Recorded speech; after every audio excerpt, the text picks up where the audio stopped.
Assalamualaikum warahmatullahi wabarakatuh. Alhamdulillahirabbil alamin. Shalatu wassalamu ala sayyidina Rasulillah ajmain. Asyhadu an la ilaha illallah wa asyhadu anna Muhammadar Rasulullah.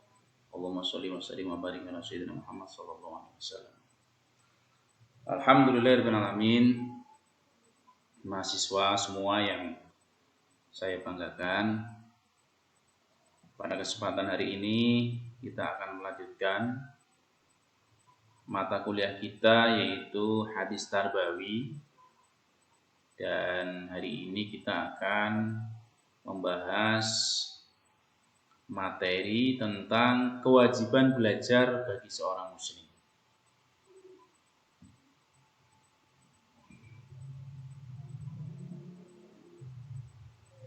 Sebelum lebih jauh kita membicarakan tentang kewajiban belajar bagi seorang muslim, mari coba kita lihat, kita baca bersama hadis Nabi, betapa pentingnya ilmu pengetahuan bagi umat muslim khususnya dan umat manusia, dan betapa beruntungnya kita menjadi seorang muslim.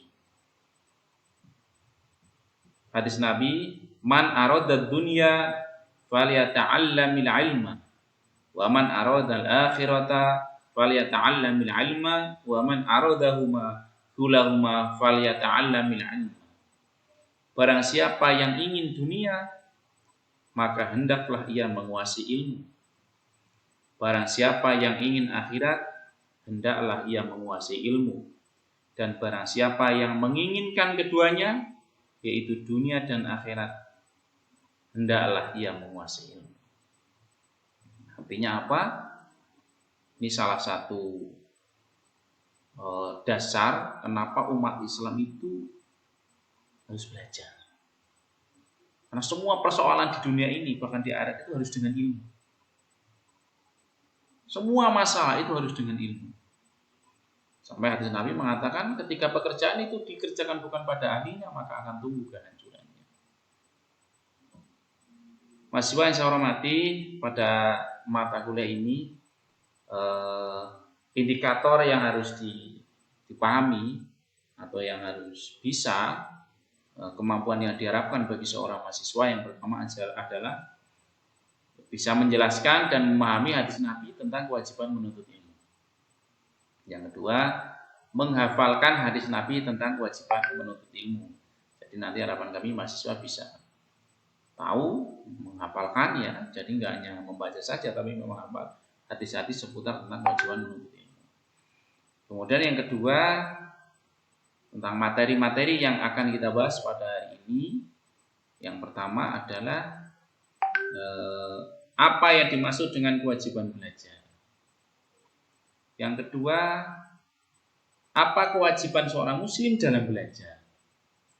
Yang ketiga, contoh hadis Nabi tentang kewajiban belajar. Apa tujuan yang keempat dari kewajiban belajar itu sendiri. Mari bersama-sama kita diskusikan satu persatu. Yang pertama, apakah yang dimaksud dengan kewajiban belajar? Kewajiban belajar dalam menuntut ilmu atau kewajiban belajar dalam Islam itu adalah usaha untuk mengembangkan pengetahuan dan kemampuan. Kita ulangi bahwa kewajiban belajar dalam Islam adalah usaha untuk mengembangkan pengetahuan dan kemampuan serta menggunakannya untuk kebaikan diri sendiri, keluarga, dan masyarakat.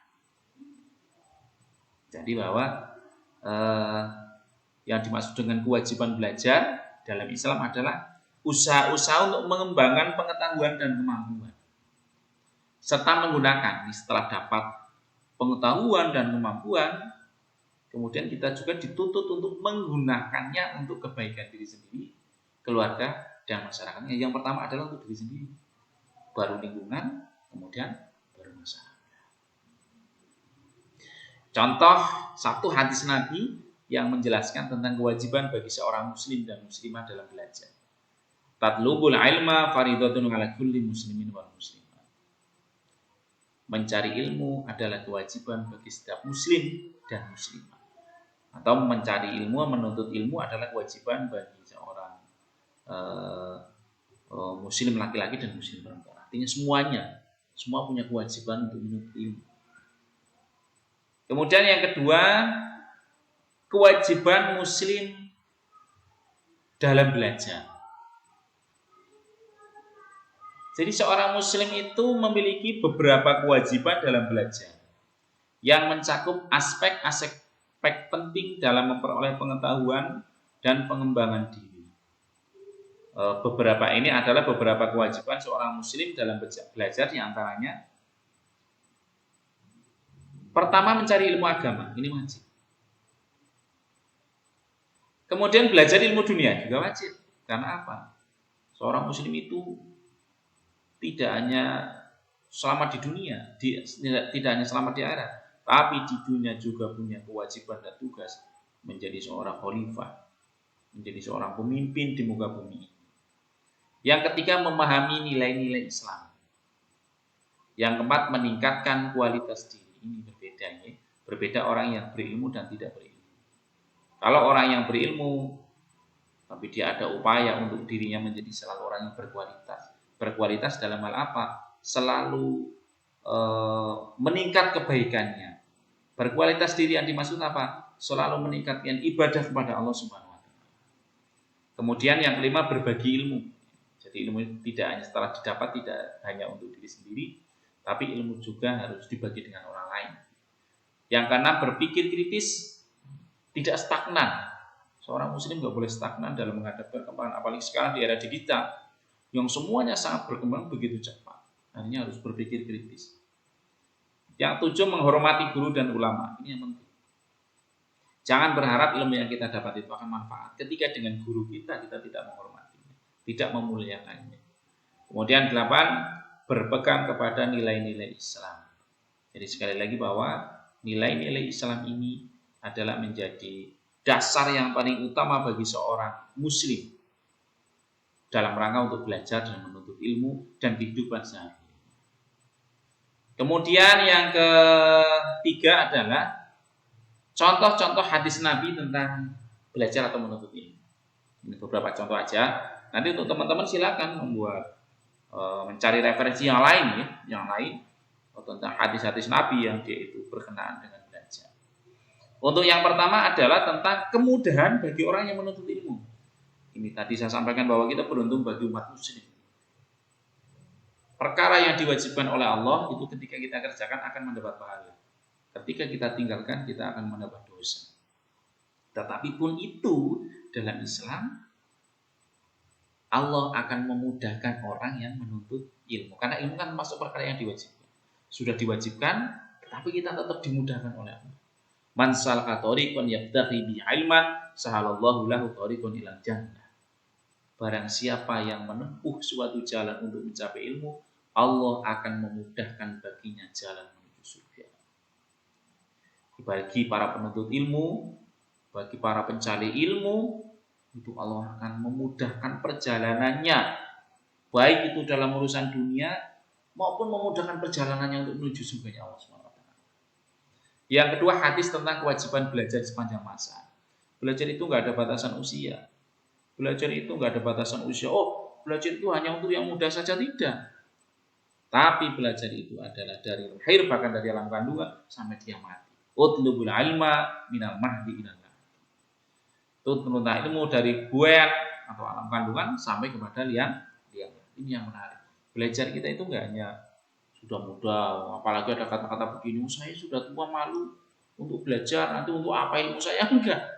Belajar adalah kewajiban.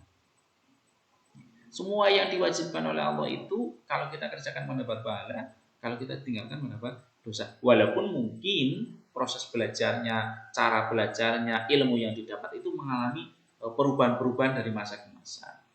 Maka yuk dalam kehidupan sehari bersama-sama kita niatkan untuk tholabul ilmi, kita niatkan untuk belajar. Yang terakhir adalah apa sih tujuannya kewajiban belajar itu?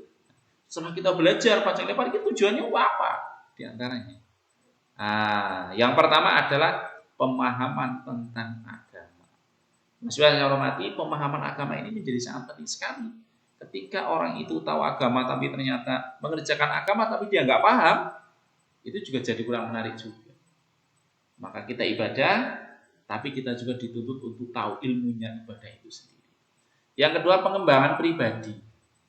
Bagaimana kita juga diri kita ini selalu menjadi pribadi yang berkualitas, pribadi yang baik, yang bisa memberi kemanfaatan untuk orang lain, untuk dirinya sendiri, untuk orang yang kita cintai dan semuanya umumnya bagi umat manusia dan umat Islam pada khususnya. Yang ketiga, kesejahteraan duniawi dan akhirat. Ingat ayat Allah, yarfa'illahu alladziina aamanu minkum walladziina utul ilma darajat. Orang yang beriman dan yang berilmu derajatnya pasti akan ditingkatkan oleh Allah. Itu pasti. Yang keempat, membentuk kepemimpinan yang baik. Nah, saya banggakan ini bahwa membentuk kepemimpinan yang baik. Karena apa? Dengan orang yang berilmu dia kan tahu halal haram ini, maka bisa memilah bahwa ini baik dan ini buruk. Yang keempat, yang kelima, berperan dalam perkembangan sosial dan ekonomi. Itu jangan hanya jadi penonton, maka kita setelah punya ilmu juga punya kewajiban untuk berperan dalam perkembangan sosial dan ekonomi di lingkungan kita. Yang keenam, meningkatkan kualitas ibadah. Nah, bagaimana sekarang sholatnya kita mungkin kurang tertib. Ya, setelah belajar tahu manfaatnya. Oh, ternyata dengan sholat yang tertib ini bisa berdampak baik, bisa berpengaruh baik terhadap hal yang lain. Yang ketujuh, menghormati tugas dan peran sebagai khalifah di bumi. Di awal disampaikan bahwa semua kita adalah kullukum ra'in wa kullukum mas'ulun 'an ra'iyah. Semuanya adalah pemimpin di muka bumi. Kita bisa menjadi pemimpin ketika kita tahu ilmunya supaya menjadi pemimpin. Yang kedelapan, menyebarkan kebaikan. Salah satu tugas manusia adalah menyebarkan kebaikan. 9, mengembangkan kemampuan berpikir kritis. Tidak stagnan, harus kritis. Yang terakhir, mencegah dari kesalahan. Dengan ilmu yang kita dapat, dengan pengetahuan yang kita dapat, harapannya apa? Maka kita bisa meminimalisir kesalahan-kesalahan yang kita lakukan dalam kehidupan sehari-hari. Terima kasih. Demikian penyampaian pada hari ini. Pada kesempatan ini, semoga video ini bisa memberi kemanfaatan, kebaikan, kemaslahatan untuk kita bersama. Salam kurang, mohon maaf. Wassalamualaikum warahmatullahi wabarakatuh.